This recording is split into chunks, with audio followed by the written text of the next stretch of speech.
So do you have a cold open? Because honestly, like the cold opens kind of are sketches, so no matter what we do, it kind of is on theme. N- Uh, th- yes, it's this. Look at how Yeah, good it is. We're so prepared. I know, right? I definitely knew we were doing this episode tonight before a half hour ago. You know what I noticed about our openings or our opening sketches? Was that? Every single one is meta. Like that is our bread and butter when we're talking about opening sketches. We don't have like a sketch that we commit to. We have a let's be meta about the fact that we're doing sketches. We are deadpooling our sketches every single time we do one. Yeah, and honestly, I kind of put it on you sometimes. Sometimes, like unless I have a really good idea, sometimes like hey, Matt, what do you got? And sometimes it kind of evolved over time. We didn't do that from the start. No, no. Oh wait, people are listening to us. Music and go.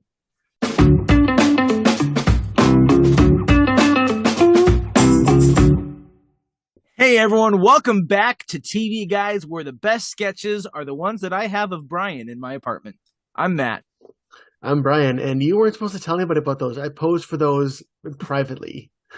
It's the George Costanza boudoir photos. I was thinking Barney Stinson on How I Met Your Mother also would work. That as well, that's for sure. Full disclosure, no, we don't have those sketches. Unfortunately, Brian keeps chickening out at the last minute, but someday we'll do this. Yeah, someday. But no, we are talking about some of our favorite sketches from TV. There's a lot of really good sketch programming, and it kind of feels like it used to be a lot bigger before YouTube came around and TikTok, and now like YouTube and TikTok are sketch programming. Yeah. But like Saturday Night Live has been around for years. It has been around for decades, and so we've and like that's not even the first one No, I that mean, started this whole thing. So I mean, would it go back to? I don't think the one's older than that, but the oldest one I can think of is like the Carol Burnett show. yeah.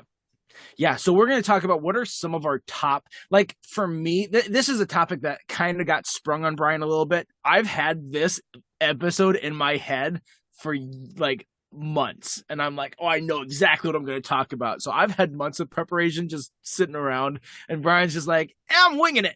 So Because we were going to talk about something else and record tomorrow night, and then we figured tonight works better to record, but that topic isn't what we're going to talk about tonight. Matt's like, what about sketches? I'm like, okay. So Matt's had months of preparations. I've had less than an hour of preparation. true. So for me, I've got like three specific, like if I'm talking about what are the best sketches on any TV show ever, I've got like my top three list, but I think we'll also kind of jump around and talk about other sketches on those same shows, or maybe just we'll talk about some of these shows in general as well. So for me, if I'm doing my, maybe that's how we'll do it, is like I can give you my top three countdown and then you can add your stuff, and then after that we can kind of talk about some other. So when you say attached sketches, are you talking about specific, like this sketch aired on this day, or like a series Yes. of sketches? Yeah, the specific sketches. I mean, we can talk about some, like there are some definitely some good series and stuff like that. But okay, let's just jump into like my number three. Is speaking of Carol Burnett show. This is the best sketch that Carol Burnett has done that I have seen. I used to watch it a little bit. Not I actually watched the Flip Wilson show more than Carol Okay. Burnett. I don't know if you ever watched that, but I didn't, and it's like I've never actually heard. I know I've never actually seen any of the actual Carol Burnett show. I've seen her in other things, and I've seen kind of some adjacent work, but I've never actually seen a Carol Burnett sketch. sounds good. So the pinnacle to me is like also if you look up what's the best Carol Burnett sketch, this is probably going to be the most infamous one. It's the dentist sketch. So this sketch is Harvey Korman comes in, he's complaining of tooth pain, and it's a Sunday, and there's no other dentist available, and Tim Conway is there, and like Love Tim it's Conway. a family dental practice, and so Tim Conway is the son of the dentist there, and he just finished dental school. He's never had a patient before, so he's super nervous, and it's an emergency situation. And like this sketch is about 9 minutes long, and 5 to 6 minutes of it is actually setting up this premise of like him not being prepared at all. Like he gives like he's got these new tools that his mom gave him after he graduated. He's like, oh, I don't want to use these on you because you'll get them dirty. And then like he has them like take a drink of water and then he's gonna spit, and then they're all like looking around, there's no bowl. He's like, oh, I don't have the bowl yet. My mom ordered that, but it's not here yet. It'll be here Tuesday. You want to come back on Tuesday? And so he keeps like trying to get out of this. He's so visibly nervous, and it's really great because it builds up to I'm sure in the writing room, they're like, okay, we need to build this, and they do a good job of that. But it's like, what is going to be the payoff of when he actually is going to be performing this surgery or dental procedure or whatever? And someone must have come up with, well, why doesn't he Novocaine himself accidentally? And so he like sticks his hand on the needle as he's trying to get to give him Novocaine so he can pull the tooth. Tim Conway sticks his hand on the needle, and as soon as he does that, then he like really slowly plays it up. And like Tim Conway and Harvey Korman have a great relationship on this show overall. Tim is always trying to make Harvey Korman laugh. He's like going on interviews and is like, that's his goal on all these sketches, is he just wants to break Harvey Korman's character. Yeah. And so like that's when Harvey starts to laugh a little bit. And the rest of this, like the 3 or 4 minutes after that, is just like him with this physical comedy of his whole hand has fallen asleep from the Novocaine, and he's trying to grasp his tools, and he's trying to like, he puts like a little like scissor thing as like dangling on his finger through the little hole there, and he's just like trying to like swing it over to Harvey Korman to like buck, and Harvey's just like laughing, and the audience is roaring it. They're loving it. It was a great payoff of the extended setup. I can just picture this as you're talking about it, and I've seen him in other things. Like I love Tim Conway. He is definitely like not someone who should be talked about more than he is. Absolutely, yeah. He's hilarious, and so Harvey's the straight man in this sketch, and so Tim is just really taking his time and milking it, and it's a great payoff to see him just get Novocaine and deal with that for minutes while Harvey's just busting up in the background. Yeah. That's the kind of thing you don't see a lot of, just like straight physical humor that much anymore. And I think, especially in the 70s sketch comedy, that was like the bread and butter of the sketch comedy show. And that kind of has gone away. And I think it can be too tiresome. Like it can get old. But when it's done well, like I think Tim Conway and like John Ritter are 2 examples of great physical comedians. Yeah, I mean, you go back to the Three Stooges, and like that was their sets. Like Abbott and Costello were really good, and Abbott and Costello, they had physical comedy, where it was especially Costello, that the chunkier one, that he was like the physical comedy guy. Mm-hmm. And so, because he's short in stature and he's a little bit bigger, it was funnier to see him do those physical comedy pratfalls. But where Three Stooges, it was like all of their stuff was physical comedy. I thought Abbott Costello was a smarter comedy with physical comedy elements. It was a good blending of smarter, like the Who's on First sketch. Yeah. Oh yeah. Which is like another one of the most infamous sketches. Yeah. That's not on my top 3, but it is so good, and for a reason. Yeah. I've listened to that whole thing several times. Yep. All right. So putting me on the spot, I think another sketch. So the one that I immediately think of, and it's hard because I know this isn't like the greatest sketch. It comes from Saturday Night Live, and it's actually made funny because of, okay, so it's a Saturday Night Live. It's one of the Family Feud sketches with Kenan Thompson as Steve Harvey. And it's a bunch of, it basically was just a vehicle to have a bunch of celebrity impressions. Because it was CBS characters or actors, which is like the SNL cast as CBS actors versus other SNL actors as NBC actors. Mm-hmm. And one of them was Jimmy Fallon was playing Jim Parsons as Sheldon from The Big Bang Theory. And but the funny part was standing right across from Jimmy Fallon as Sheldon Cooper was Justin Timberlake playing Jimmy Fallon. I love that. Who was it that played Jerry Seinfeld right next to Jerry Seinfeld? Who was that? Was that Taron Killam? I can't remember. But I thought it was Jimmy Fallon for a minute, but it might not have been. I don't. When it's done well, when you're doing a celebrity impression in front of that celebrity, it can be really funny. Which, like the rest of the sketch, it was like okay, but it's so funny because he also knowing that these 2 guys are really good friends in real life. And seeing Justin just completely get into character as Jimmy Fallon, and Jimmy Fallon is just losing it. because he's like, you can tell he's thinking, okay, I do that because. Well, he loses it in every sketch. That's his thing. The thing is, like, so Justin Timberlake as Jimmy Fallon was like, Steve, this is so great to be here. Everyone's so great. This is awesome. This is just, it's like overly hyped, saying this is great a million times, and just getting into that host mode. And you can kind of see Jimmy Fallon, the real Jimmy Fallon, just being embarrassed and be like, I can't deny that's basically what I do on my show all the time. Absolutely. You know, it's really funny that like your penultimate like is Family Feud, or maybe not the penultimate, but like one of the ones that jumps to mind is Family Feud, because I feel like if we're talking about like breadth of sketches, not just just one, but I feel like the Celebrity Jeopardy with Will Ferrell as Alex Trebek, Yeah. like that's like the infamous. But how do I pick just one? Because I don't remember. I could remember a bunch of Daryl Hammond as Sean Connery quotes, but like I wouldn't be able to pick out this specific sketch is the best one unless I watch a bunch of them. Yeah, exactly. Which I could have done if I had preparation. Because it's like that. Well, it's got to be one that has Sean Connery and Burt Reynolds. It's got to have one that's both of those guys. Yeah, because like Sean's are the best. But they both came back for that sketch in the 40th anniversary special, didn't they? I know Sean Connery did. Did Norm Macdonald come back as Burt Reynolds? I can't remember. That sounds right. I don't remember it though. Yeah, I do know that they went to the video double, and it was Kenan Thompson as Bill Cosby advertising liquor, and then I'm like, oh no, we filmed that in June. This because that was right when the Cosby scandal came out.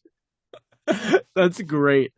Oh, that is when that came out. You know, I said this before, and it's like it's a hard thing because it's like, yeah, you can make fun of it, and no one wants to stand up for someone who did that. So no one's like gonna grandstand and be like, guys, we shouldn't make fun of Bill Cosby. It's like, no, like make fun of him, but also realize the seriousness of the subject. And I do appreciate Eddie Murphy's take on it, because they wanted Eddie Murphy, because they got him to come back, and he wasn't any sketches. He just had like a little monologue, and they wanted him to do some jokes or to do something about like a Bill Cosby sketch and making fun of him. And Eddie Murphy's like, I don't want to do that. I don't need those jokes. I don't need that laughter. And I'm like, I can respect someone who will take that high road and like who will say, you know, this guy has done terrible things. We'll just let him.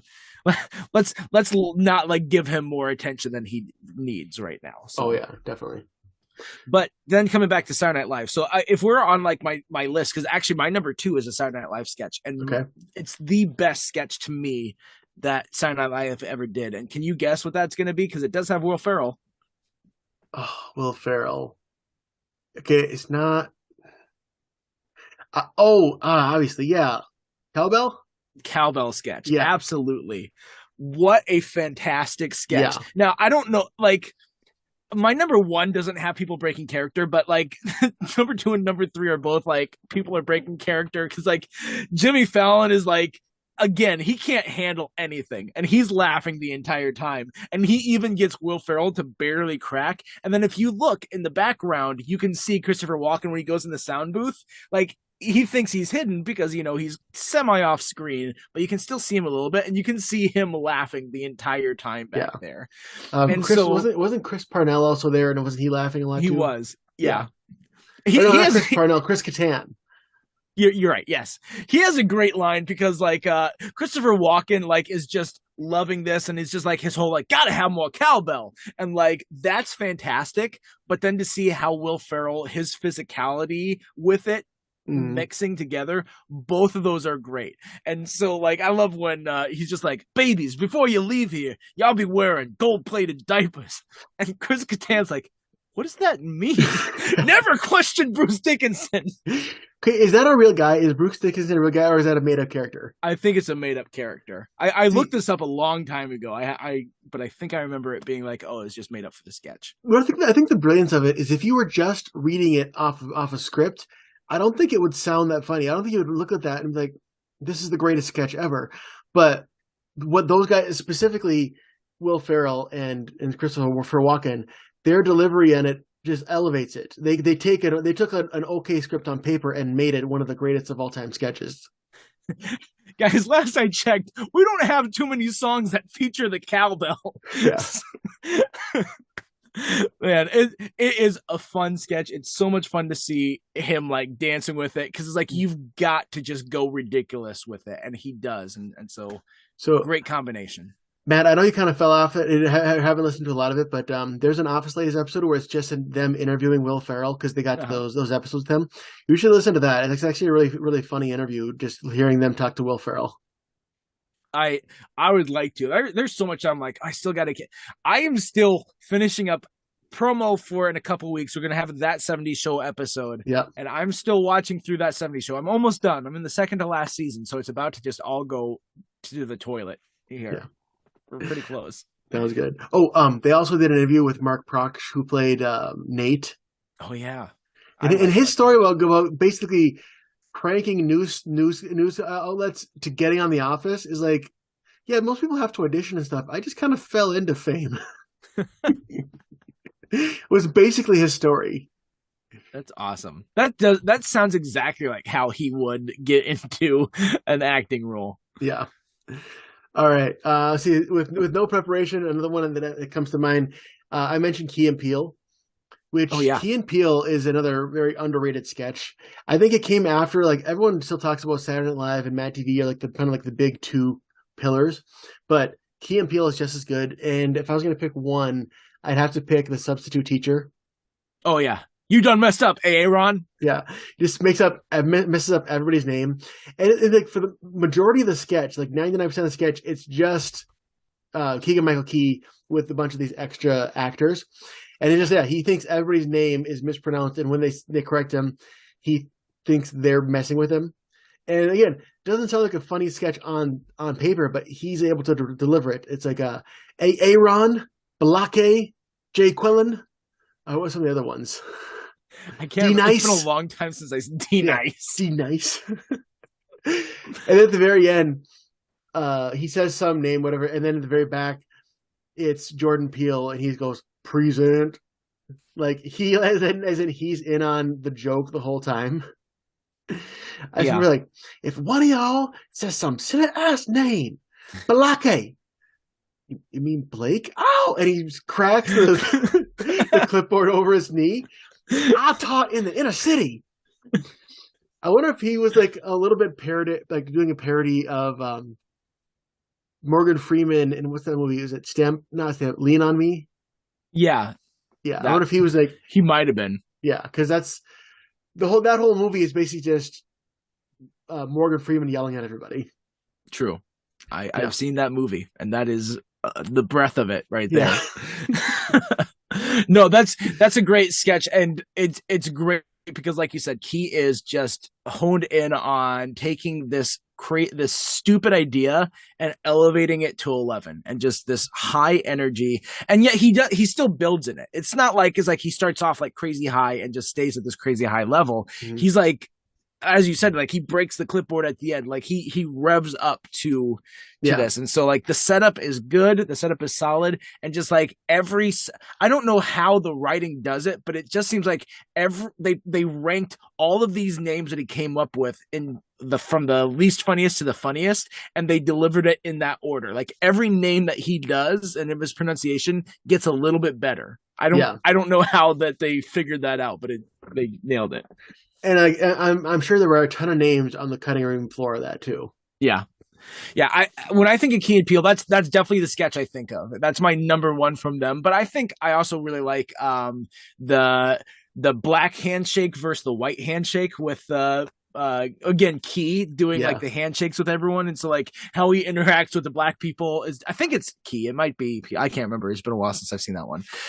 But how he interacts with white people versus how he interacts with black people, Yeah. it's just so funny because like people have referenced that before too. Like they'll actually see people do it. Like it was like I think it was at the State of the Union that Mhm. there was one of the representatives that he did that. Like he greeted his white constituents with like just like this nice proper handshake. And then Yeah. he saw one of his black constituents and they did like Yeah. like one of their handshakes that they did in the sketch, and someone Mhm. like called it out on Twitter. It's like, did he just do a Key and Peele handshake? Yeah. So that's another good one. Also, you see the gay wedding I don't remember that one. where it's just Jordan Peele is getting his family ready. He's like, all right, cousin Delroy is getting married to a man. So then, like, to get his family familiar with how gay weddings are, they bring in Keegan-Michael Key as the gay guy, and he basically all he's saying is, guys, it's just like a straight wedding. And they're like, so when do they come out and sing "It's Raining Men"? They're like, well, they don't, because it's a wedding. It's like, you mean there's no gay hymns at the gay wedding?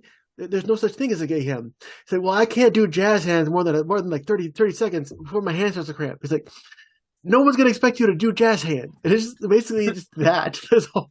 It's the Michael Scott, like, with Oscar, the how do we gay this up more? It's like, no, it's just regular. Yeah. It's just the same thing. Or like the boss from Superstore when he is interacting with their very first gay customers and wants to do the gay wedding there. Mm. Yeah, like Oscar's gayness does not define him. His Mexicanness defines him. Yeah. It's really funny because, like, stuff like that you look at and you're like, you can maybe make the argument that Michael means well, but he's just so ignorant in it that it comes off as bad. Other times it's like, no, maybe there is a little bit of maliciousness, especially in the earlier seasons. Yeah, depends on who he's with. Yeah. If he's with Packer, then he's just acting. Yeah, he's acting a fool. All right. Okay. So my number one, my favorite sketch ever. This is old school. These guys are the best. I love Monty Python, and Monty Python Flying Circus was like the show before Monty Python the Holy Grail, before all of their movies, before they're huge. But that was their sketch comedy show, and it was very British. And so because of that, and because it started in the 60s, it's not for everyone. It is a little hit or miss, but there's so much about Flying Circus that I love. And to me, the best sketch from that is the argument sketch. So Michael Palin. Oh, I totally forgot about that one. Have you seen this sketch though? I've heard it. I've heard the audio. I haven't seen it, but yes, that was amazing. It's so. Oh, you've heard the audio. Okay, I'm like, sure. It's been a long time, but yeah, it's good. As long as you've heard it in some regard, like this is such. It's like, seriously, guys, if you're listening to this, which, I mean, how else are you partaking? I would seriously say stop this right now. Go watch the argument sketch real quick, and then come back to it. It's like it's 6 minutes or so, something like that. Yeah. But it's so funny, and so it's worth it. So okay, we're gonna welcome back. Thank you for doing that. I appreciate it. No one did it. No, don't tell me that. So Michael Palin goes into this office building and he orders this argument. And so the receptionist sends him down the hallway. He walks into this room and Graham Chapman's sitting there. He starts screaming at him. He's like, "You vacuous, toffee-nosed, malodorous pervert!" He's like, "I came in here for an argument." "Oh, I'm sorry, this is abuse." He's like, "Oh." Yeah. So then he sends him next door, and John Cleese is in there, and he walks in, is like, "I'm here for an argument. Is this where I go for an argument?" He says, "Well, I've told you once." "No, you haven't." "Yes, I did." "No, you didn't." "Yes, I did." And it goes back and forth, and then he's like, "Oh, wait, this isn't an argument." "Yes, it is." "No, it isn't." "Yes, it is." Like, it's not an argument. It's a contradiction. And so, like, then, like, after going through all of that, then John Cleese pulls out a bell and like dings, and it's like, "I'm sorry, your time's up." It's like, "Well, that wasn't 5 minutes." I'm afraid it was. It's like, that was never 5 minutes. "I'm sorry, I can't keep arguing unless you pay more." So eventually he gives him the money, and then John Cleese takes it, puts it in his pocket, and he just keeps sitting there. He's like, "Well, are we going to keep arguing? I said you needed to pay more, but I did pay you." "No, you didn't." "Yes, I did." And he's like, wait, well, if we're arguing, or if you're telling me that I didn't pay, then we're arguing. So I got you. He's like, "No, you didn't." "Yes, I did." "Well, no, not necessarily. I could be arguing in my free time." And it's like, "All right, that's it. I've had enough of this." "No, you haven't." He's like, "Shut up," and he leaves. And then there's a little bit more after that with Eric Idle in the complaints department and Terry Gilliam as how to get hit on the head lessons, which is a section in there too. But the funniest part for sure is definitely in the argument part. And just John Cleese is very matter of fact, very like, it's British, so he's stuck up the same way. And so he's just like constantly, no, it isn't. It's just like having that contradictory and just always like trying to get the like Michael Palin's trying to get the one up on this argument, but he's finding it so frustrating and difficult because you can't get a one up on someone who's just saying, no, I'm just taking the contrary position. No, no, no, no. And so it works really, really well, especially when half the lines are, no, it isn't. Yes, it is. Yeah. No, that unlocked. I haven't thought about that sketch in years. And like, as soon as you said the argument sketch, it's like unlocked. And like, oh my gosh, like, yeah. Thank you for reminding me. I'm gonna go listen to that again because it's probably been at least 10 years, probably more, since I have seen or heard that sketch. I've never seen the video of it. Yeah, definitely watch it. Other honorable mentions are the Ministry of Silly Walks, the Lumberjack song, and this is an absurd one, but the Confuse a Cat Company. They have this group that they're like, you can hire our business to confuse your cat, and it shows them putting on a nonsensical performance for a cat on stage, and I'm like, what is this? It is such an absurd concept, and it just struck me funny when I saw it. Mm-hmm. Yeah. So I'm gonna make a switch. I'm gonna cheat. Okay. So it's a scene. It's not from a sketch show. It's not even really a sketch. It's just a scene in a movie, but it does star John Cleese. Well, the movie doesn't star John Cleese. This scene. Okay. So Matt, I don't believe you have seen The Great Muppet Caper, have you? I have not. No. Okay. There's a scene in The Great Muppet Caper that is essentially a John Cleese skit. And I think a lot of people would be fast forwarding through this part. They think it's boring, but I think it's right up your alley. So, a little backstory: Miss Piggy is pretending to be Lady Holiday, like one of these, this big fashion icon in England, and she basically is tricking Kermit into thinking that she's Lady Holiday. So she says, "Oh, I live in this big house," and so she's climbing up the side of this house, trying to get in to pretend that it's her house. Meanwhile, the occupants of the house is this old, stuffy, rich couple, John Cleese, and I don't know who plays his wife. She might be famous, but I don't recognize her. And it's just the mundane, boring conversation while Miss Piggy is like scaling the side of the house, and they're saying like, "What would you do if you were bored?" Like, I was like, "Oh, I'm not bored, no." And she's like, "Well, I've never been bored by you, darling. If I was bored, I'd go out and buy something." It's like, "What would you buy?" A jar of Carlsford jelly? And he's like, "Oh, well, I'd like to come with you to pick it out." And he's like, "Oh, I don't think there's any reason for you to leave the house." And she's like, "I haven't left the house in 12 years. And this is my favorite part. She says, "I haven't left the house in 12 years. And he goes, "Well, the weather's been most disappointing for 12 years. At one point they hear something, and he gets over the side. He sees what Miss Piggy's doing. He's like, "Oh, there's a pig climbing upside the house." And they just act like nothing's wrong with it.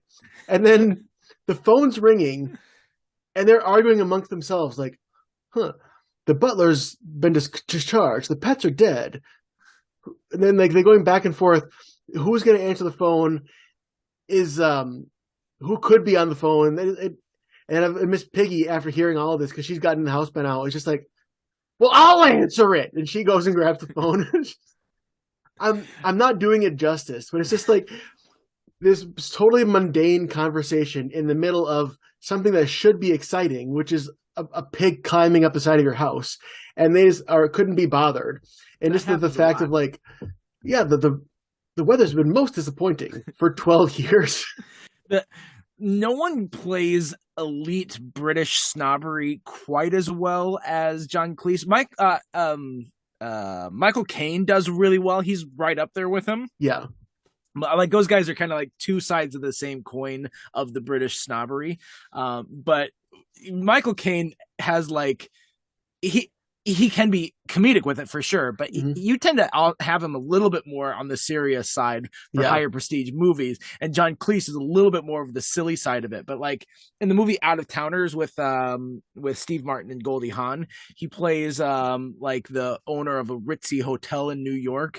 And like long story short, that these two, like, it's supposed to be everything goes wrong for them as their trip to the cities as Steve Martin is applying for a job. Yeah. And they like their credit cards are maxed out out now because they let their daughter like borrow a credit card or whatever. And so like after all of that, like they had these hotel reservations. They should have been fine where they got mugged, and then they used this backup credit card. And so like he's being so nice to them when they first get there because he thinks, you know, like that they are actually staying there and that they're part of this ritzy hotel fan like club, so to speak. And then like their card gets rejected. He's like, please do come back when you have some money. And like pushes them out and then like kicks them out pretty much. But it's just like the way that he like delivers that is just so like that I'm so much better than you. Like every single line that he says, he does that so well of like, I'm better than you. I'm better than you. Yeah. John Cleese is again, he's underrated. I mean, he is rated, but I don't hear people talking about him that much anymore. Yeah. And you know, he's getting old. Like he still is doing work, but he's getting old, and it's going to be hard to live in a world without new John Cleese material. But we've got a lot. If you haven't seen Fawlty Towers and you're into British humor and you have seen all of Monty Python, you want more John Cleese, Fawlty Towers is a great next option. Tell you, it was a double hit hard a couple of years ago. When I think in the same year we lost Jerry Stiller and Fred Willard. Oh yeah. TV angry. Well, no, Fred Willard's not the angry dad. Jerry Stiller's the angry dad. Fred Willard is like your conservative dad, and not just because of his character on Everybody Loves Raymond, but he always seems to be like, you know, well, gosh darn it. Oh, I'm sorry for swearing. Well, he was also perfectly cast. Did you watch Modern Family or no? I didn't. No. He had a recurring role as Phil Dunphy's dad. So, you know, Ty Burrell. He was Ty Burrell's dad in that show. Yeah, I can see that. Yeah, and it was perfect casting. Yeah. That's great. Are there other... Oh, so here's one that we haven't talked about that I wanted to bring up just because there's going to be a new movie about this. But back in the 90s, there was this variety show for kids on Nickelodeon called All That. Yep. And one of the most infamous sketches that they did was Good Burger. And they even had a movie that came from that. And now there is a Good Burger 2 that's filming currently as we speak. I'm excited.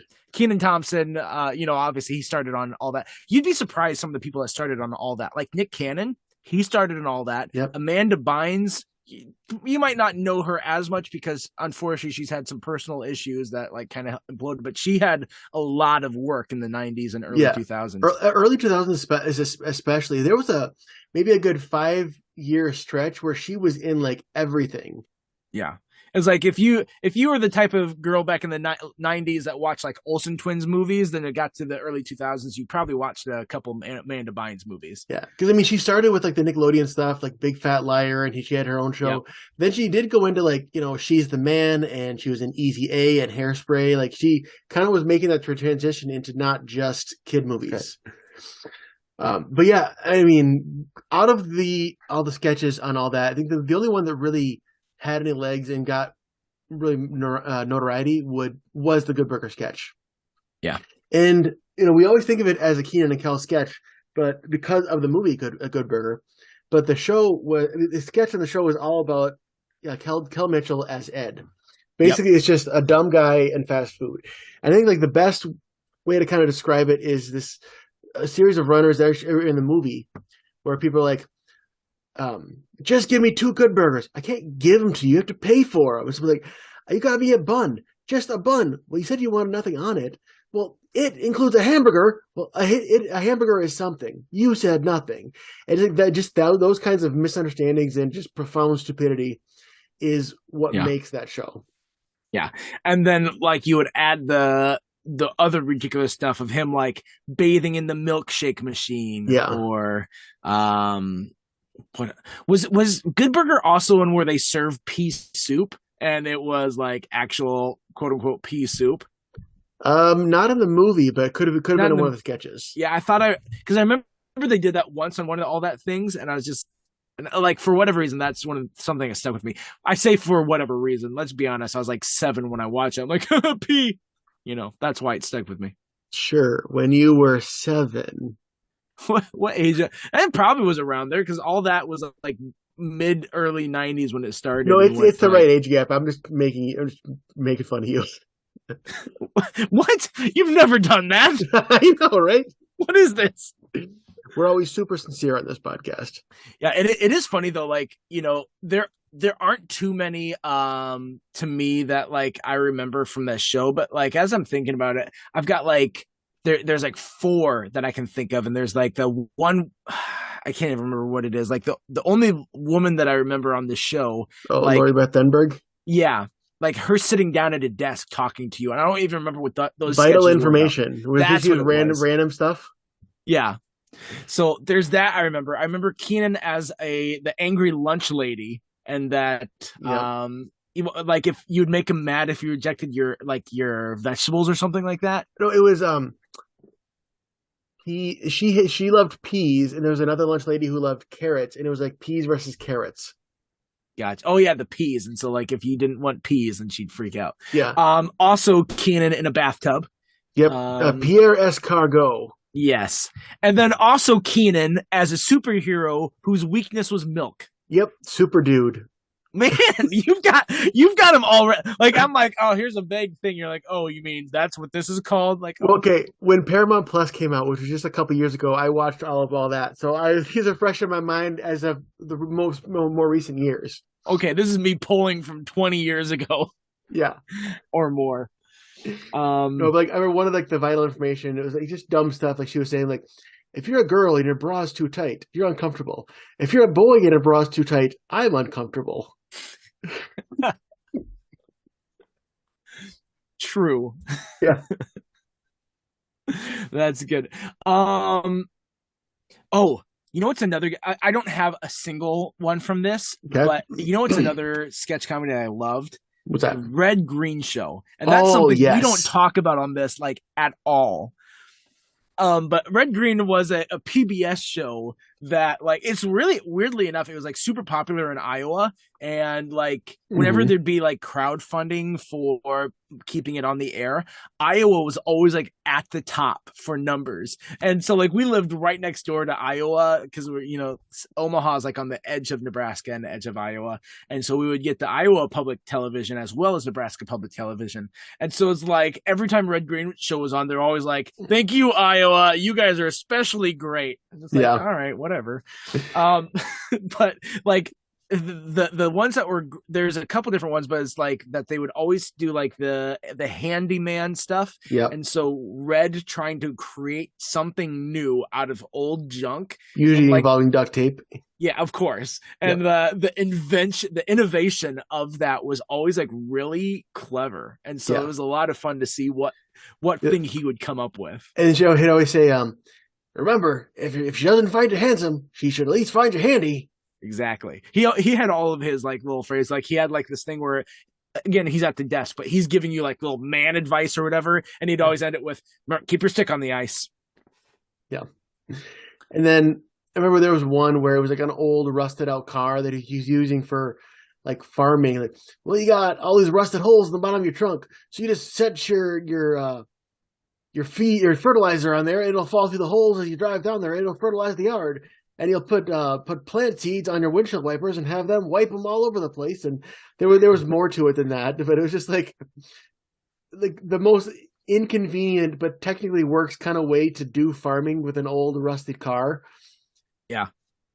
And at the end, they always have like their man meetings at the lodge, and I think it was, "I'm a man, but I can change if I have to, I guess." Was their like motto that they would say together? The men's prayer. Yes, that's what it is. It was a prayer.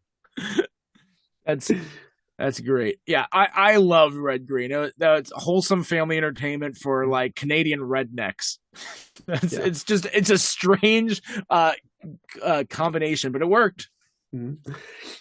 And I think we have to talk about at least a little bit Mad TV. Yeah, because Mad TV was kind of always thought of as like lower tier from Saturday Night Live, but I mean, so much great talent came out of there. Michael McDonald, Mo Collins, Bobby Lee, a bunch of these guys, and what was it? Was it Will Sasso? Was that Mad TV? Yeah, yep. And Mad TV was always willing to push the envelope a little bit more than SNL, because I think SNL was always trying to be a little bit more PC, whereas Mad TV was just like, we're just going for it. Yeah. For instance, is a very specific like timely sketch for that time was Survivor did a season, I believe it was season 13. When I say believe, I mean I know because I'm a huge nerd. Uh, Survivor Cook Islands, which was they had 4 teams separated by a race. Imagine doing that today. I mean, even then it was a little controversial. They had a tribe of white people, a tribe of black people, a tribe of Hispanics, and a tribe of Asians. And so, yeah, Good and old-fashioned race wars. That wasn't the sketch. That was actually Survivor. Spoiler alert: an Asian man won. But Mad TV took it and obviously ran with that and was saying like, "Why is there got to be another swimming challenge, dog?" With the black people were saying that, and everyone's like, "Why don't we have a ping pong challenge?" And all the Asian people pull up ping pongs out of nowhere, and then the black people they're saying like, "All right, let's see, the black people for your advantage, you get a cup of water. For the white people, you get a yacht and a canoe and a motorboat, and you." And then, of course, at the end, Jeff Probst, or whoever's playing Jeff Probst, is like, and the winner of this challenge will get a bucket of chicken. And all of a sudden, the black guy's like, all right, I got it. Where's the chicken? And it's just taking every racist stereotype, bumping it up to 11, and it's poking fun at Survivor, being like, you asked for this, man. So speaking of those type of shows pushing the envelope, if like people forget about the third cousin of those two too is In Living Color, and that had another one that started a bunch of people. I couldn't tell you too many sketches I remember from In Living Color, but like that launched careers of it, that was the Wayans brothers, and like you might only know like a couple of them. There's 4 Wayans brothers that were involved with. There's Marlon, Damon, Keenan Ivory, and Shawn Wayans. I had to look it up. Yeah, and wasn't In Living Color? Wasn't that Jim Carrey? That was Jim Carrey as well, and David Alan Grier was on there as well. So there's a lot of talent in that. But so I actually watched more of In Living Color than I did of Mad TV. And I would say I think In Living Color pushed it even more, was a little bit more racy than either that or SNL was. Yeah. But you know what was even more racy than that? What was that? Chappelle Show. Oh, yeah. That's one that I love Chappelle Show. I loved it, but good gravy. There's a reason that was on cable TV after 9 p.m. Well, the big one that everyone talked about, at least in my high school, that everyone was talking about was the black white supremacist. Do you remember that one? I don't remember that one so much. I remember like the one that everyone loved was the Wayne Brady sketch. I don't remember the Wayne Brady sketch. Oh my gosh. Okay, tell me the white supremacist and I'll tell you what Wayne Brady. Okay, so basically, Dave Chappelle, he's a black man. But I do know that, yeah. Yes. In this sketch, he's a blind black man who thinks he's white and who is racist against black people. And of course, he's throwing out the N-word. He's like, people, with his racist friends who kind of adopted him as their own, and they're letting him think that he's white. He's like, over here, I say we get rid of all them N-words. I hate them all. And I was looking at him confused, but that's you. Yeah. Way to not say it. Way to go. It's like we have a lot of censoring we have to do, and we're going to be quoting Dave Chappelle over here. Yeah. Like the Samuel Jackson beer. Mm-hmm. It'll get you drunk. Yeah. But just the idea of a blind black man who thinks he's white and is racist against other black people. They had a degree of that in the movie Black Klansman, where it wasn't like it was a black man infiltrating the KKK and becoming an honorary member of the KKK, but he was a cop and he was undercover. I still think it's wild that the KKK is real. Yeah. It just sounds like something that should be in a movie. It does. It's pretty ugly. Yeah. And by the way, wild in a bad way, to be clear. Yeah. Yeah. Here we are just like, oh, this is a good thing. No, like it's so stupid. It's just ridiculous. If you're in the KKK, stop it. Get some help. See, I don't know. Maybe no one told them to stop it before. Maybe I just Maybe. fixed everything. Guys, Brian fixed racism. Yeah. Good job. Just if you're racist, stop it. Yeah, don't do that anymore. Yeah. The Wayne Brady sketch. So Oh yeah. Tell me. Wayne Brady, like, there was the Black Nostradamus that they did, like, where there's like so and so makes Wayne Brady look like Barney Gumble or whatever, and so like they had an episode like that a while before, and so then they had Wayne Brady come on the show, and so like he picks up Dave Chappelle, he's gonna take him around town, and like it's them actually being them, and they pull up and like to like this prostitute, she walks up to the car, and like Wayne Brady's like, "Where's my money?" And she's like, "Oh, I don't have it yet for you." He's like, "Is Wayne Brady gonna have to choke a B word?" And like he says it like so straightforward, and like Wayne is hardcore. Like he's joking back and forth with Dave when they're in the car and just driving, and then like he has these moments, and just like Dave is scared for his life, and it's like this side of Wayne Brady that no one in the world knows. And so that was the whole idea of this sketch, and it was pretty funny. It sounds funny. So it sounds like the version of Howard Hamlin that they were trying to portray in Better Call Saul. Yes, but very comedic. Yeah. And so like is Wayne Brady gonna have to choke a B word? Yeah. That was like the phrase that was used around my school for a couple months. Yeah. And that's it. Yeah. There we go. I mean, I know there's so much that we're missing. Yeah. Yeah. Yeah, there's plenty of sketches out there. There's a lot of good sketch comedy TV. And now like we could easily kind of cheat and be like, oh, well, then there's this TikTok guy. There's this person who had these Vines back when those were a thing, or YouTube. And it's like, we easily could go into that route, but there's just so much now. And yeah. Another one last honorable mention, just because, and it's someone who recently passed away. Harry Belafonte was a guest star on the Muppet Show, which, I mean, that in itself is a sketch show. Yeah. And he's singing the Banana Boat song, Deo. He's singing that song. And the joke is, while they're singing it, Fozzie Bear and he's trying to send out Beauregard to get bananas for the song, and Beauregard just keeps coming back with everything but bananas. He's like, bananas, they're yellow, and he comes and it goes through the whole song before you actually get the bananas, and just like that little comedy. While Harry Belafonte, like, he's just singing the song, like he's playing the straight man, not bothered with everything else going on, and I like that dynamic. It's one of the better episodes. I was surprised in a show about sketch comedy that you got to Muppet Caper before you ever got to Muppet Show. Oh, I was going to bring this up earlier, but then when you're talking about John Cleese, it made me think about that scene in The Great Muppet Caper, because actually I listened to The Great Muppet Caper at work last week. Nice. Yeah.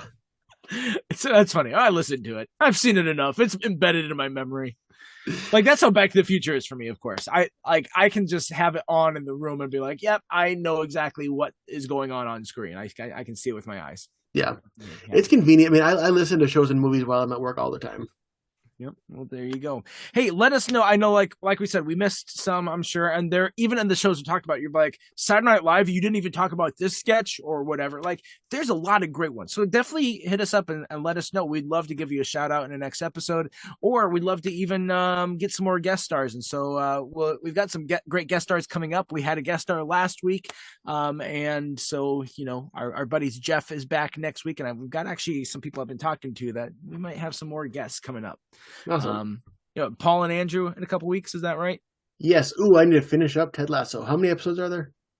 I think this season is gonna have 12, so it's still actually going as of the time of us recording this. I'm gonna need to watch. I think I'm only like 4 episodes in, so I got to watch some more. Yeah. But, well, there you go. And so that's going to be coming up. So last week, speaking of our guests, we had Terrence on, and we talked about The Last of Us. And so if you guys had not listened to that episode, definitely check it out. It was also kind of serves as a farewell for Movies on a Monday as well, the series finale. But the question that we had was Troy Baker, who voiced Joel in the games, made an appearance in the TV show. So which character did he play? And a lot of you probably knew this, that he was in the Bible cannibal episode Yeah. where he was like the right hand guy to the main baddie of that group, the one who got the cleaver in the neck from Yeah. Ellie. I can't remember what his character's name was. I had it somewhere and I can't remember it. You can look it up. Yeah. But yeah, that's we the guy. don't. You look it up because we don't want to. Because we don't wanna. We've done enough work for one evening. We're done. So we talked about In Living Color. We talked about a number of stars who got their start, but there is also someone who got their start that's a singer, and she was in the background as one of the dancers on the show. I think they call them Fly Girls. And so, which singer got her start on In Living Color as a Fly Girl? All right. Well, hey, next week we finally are going to be talking about something that Brian's wanted to talk about for a long time, the Power Rangers. And they had a Netflix special, so we're going to be talking about that coming up. So you won't want to miss that. Jeff is going to be on that episode with us. We'll have a special guest. And then we're kicking off June right. We're kicking it off the right way. So make sure you're here for that. Yep. Let us know, too, if there's other stuff you want us to talk about. So in the meantime, I'm Matt. I'm Brian. And we're reminding you to stay tuned and keep watching.